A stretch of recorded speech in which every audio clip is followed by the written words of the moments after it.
আমি চিংড়ি মাছ দিয়ে পুঁই শাকের একটা তরকারি করে দেখাবো। সেই জন্য আমার লাগছে চিংড়ি মাছ অল্প, এখানে 200 গ্রাম মতন চিংড়ি মাছ আছে। চিংড়ি মাছটাকে আমি ভালো করে ধুয়ে নুন হলুদ লাগিয়ে রেখেছি। আর লাগবে আমার পুঁই শাক। এই যে পুঁই শাকের পাতাগুলো আলাদা করে কেটে ভালো করে ধুয়ে এই ঝুড়িতে জল ঝরিয়ে রেখেছি। পুঁই শাকের ডাঁটাগুলো রেখেছি ধুয়ে। আর এখানে আছে কুমড়ো, একটু মিষ্টি আলু, একটু ঝিঙে, একটু পটল আর একটু পেঁপে লম্বা লম্বা করে কাটা।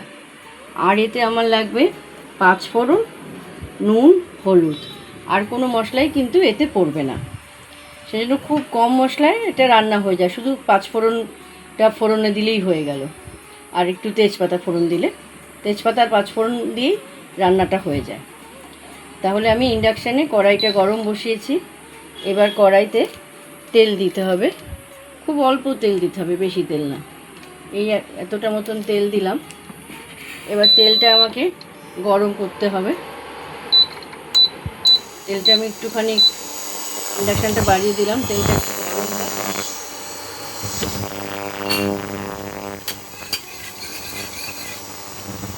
তেলটা গরম হলে এর মধ্যে আমি চিংড়ি মাছটা প্রথমে হালকা করে ভেজে নেব।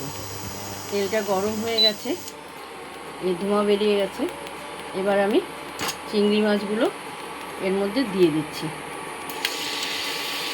চিংড়ি মাছটা কিন্তু খুব কড়া ভাজতে হবে না, এটা খুব হালকা ভাজতে হবে। তরকারির মধ্যে দেবো তো, বেশি কড়া ভাজলে না চিংড়ি মাছটা কেমন রাবারের মতন হয়ে যায়। একটু হালকা নরম নরম ভাজতে হবে।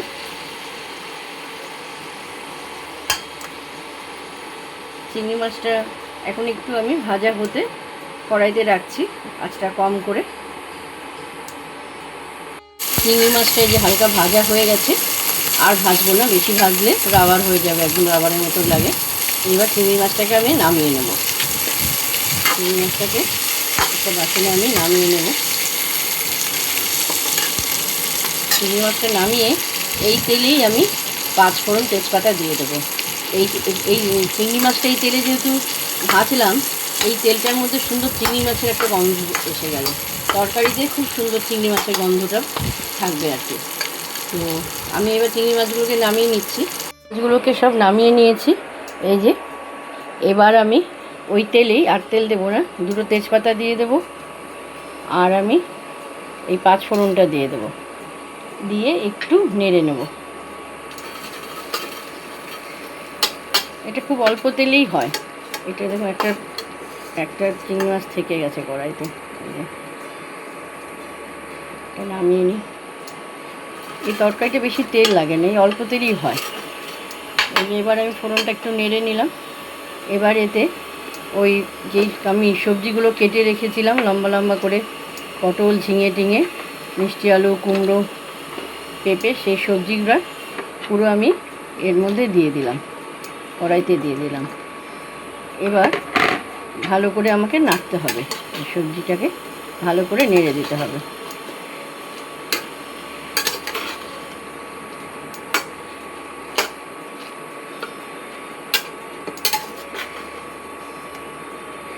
আচ্ছা, এবার এতে আমি একটু সামান্য নুন দেব, কারণ নুনটা দুবারে দেবো তো। একবারই সবজিতে দিচ্ছি, একবার আমি শাকটা দেওয়ার পর দেবো, তাই নুনটা আমি খুব বেশি দিচ্ছি না। এখন একটু অল্প দিয়ে দিলাম, পরে শাকটা যখন দেবো, পুঁই শাকটা, তখন আবার একটু দেব। আর এতে আমি এই অল্প হলুদ দিয়ে দিলাম, একটু হলুদ দিয়ে দিলাম। এবার এটা একটু নেড়ে ভালো করে আমাকে একটু ঢেকে দিতে হবে। ঢেকে এই 10 মিনিট মতন রাখতে হবে, তাহলে মশলাগুলো একটু ভালোভাবে একটু কষেও গেল। আর মশলার থেকে একটু যেটা জল বেরোনোর মশলার, সেটা বেরিয়ে একটু হাফ সেদ্ধ হয়ে গেল। এই যে ভালো করে আমি নেড়ে দিলাম। এবার এটা আমি একটা ঢাকনা লাগিয়ে দিয়ে 10 মিনিট মতন রেখে দেবো, 5-10 মিনিট মতন রেখে দেবো। 8 মিনিট মতন হয়ে গেছে। এবার আমি কড়াইয়ের ঢাকনাটা খুলে দেখি সবজিটা কতদূর কী হলো। সবজিটা কিন্তু কষে গেছে, সুন্দরভাবে কষানো হয়ে গেছে, ভাজা ভাজা হয়ে গেছে। এবার আমি এতে ওই পুঁই শাকের যে ডাঁটাগুলো আছে, ওই ডাঁটাগুলো দিয়ে দেবো। পুঁই শাকের ডাঁটাগুলো দিয়ে আমি তারপর একটু নেড়ে দেবো এটাকে।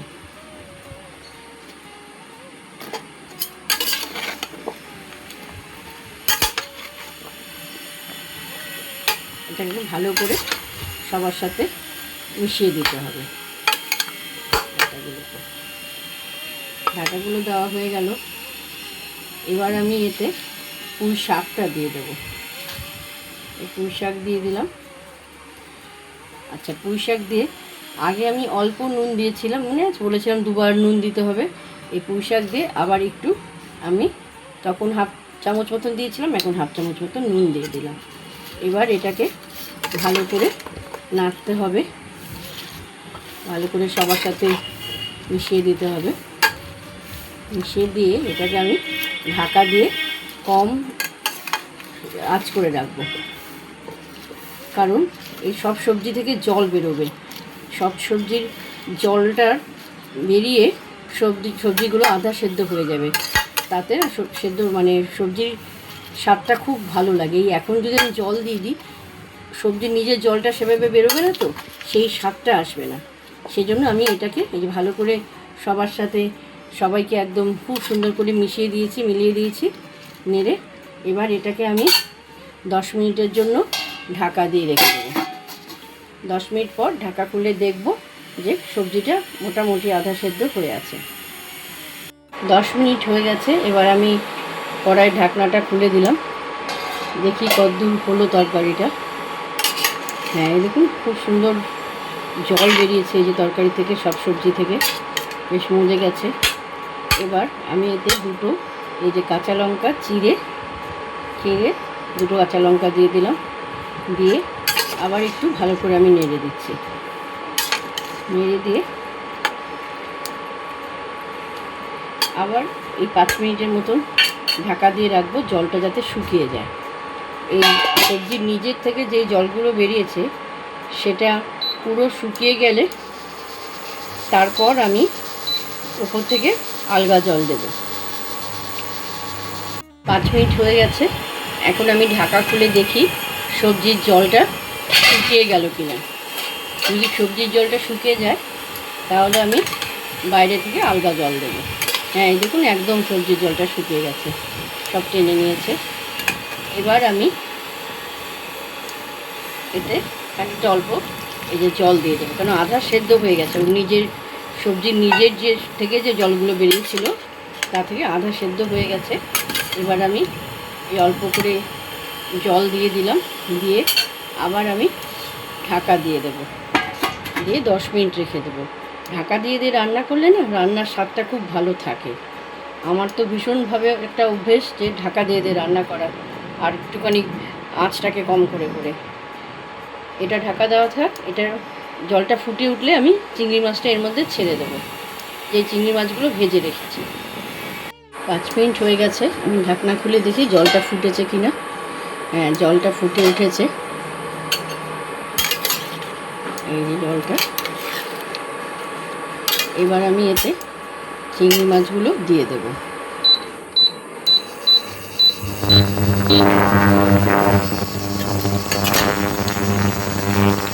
নেড়ে নিচ্ছি, নেড়ে তারপর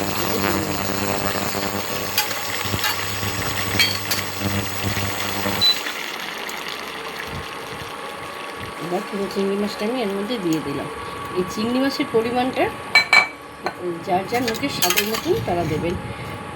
আমি একটু খুব একটা বেশি দিইনি, আমি অল্পই দিয়েছি। কারো যদি একটু বেশি খেতে ভালো লাগে তো সে বেশি দিতেই পারেন। বেশি দিলে খারাপ কোনো কিছু হবে না, ভালোই লাগবে খেতে, পারেন কোনো খেতে ভালো লাগবে, অসুবিধা হবে না। আমি শুধু একটু চিংড়ি মাছের গন্ধ সবাই একটু 2-3টে করে নিই এই আর কি, কিন্তু বেশি চিংড়ি মাছও দেওয়া যেতে পারে। এইতে আমি চিংড়ি মাছটা দিয়ে একটু নেড়ে নিলাম, নিয়ে আবার আমি 5 মিনিটের জন্য ঢাকাটা দিয়ে দিলাম। 5 মিনিট এটা থাক। 5 মিনিট পরে এসে আমি ঢাকা খুলব। 5 মিনিট হয়ে গেছে। এবার ঢাকনা খুলে দেখব যে জলটা শুকিয়ে গেছে নাকি। দেখে তো মনে হচ্ছে শুকিয়ে গেছে, একটু নেড়ে নিই। হ্যাঁ, দেখুন জলটা মোটামুটি পুরো শুকিয়ে গেছে।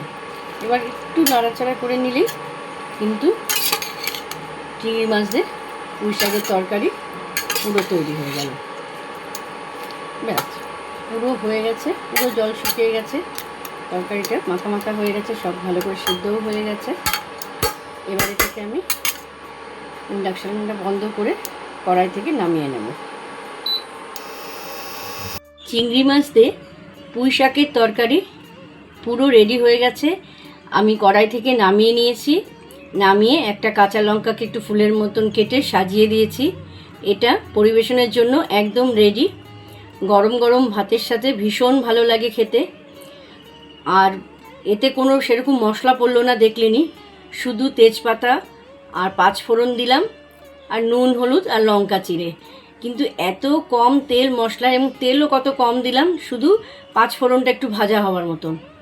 এত কম তেল মশলায় রান্না হলেও এটা কিন্তু ভীষণ ভালো টেস্টি একটা তরকারি।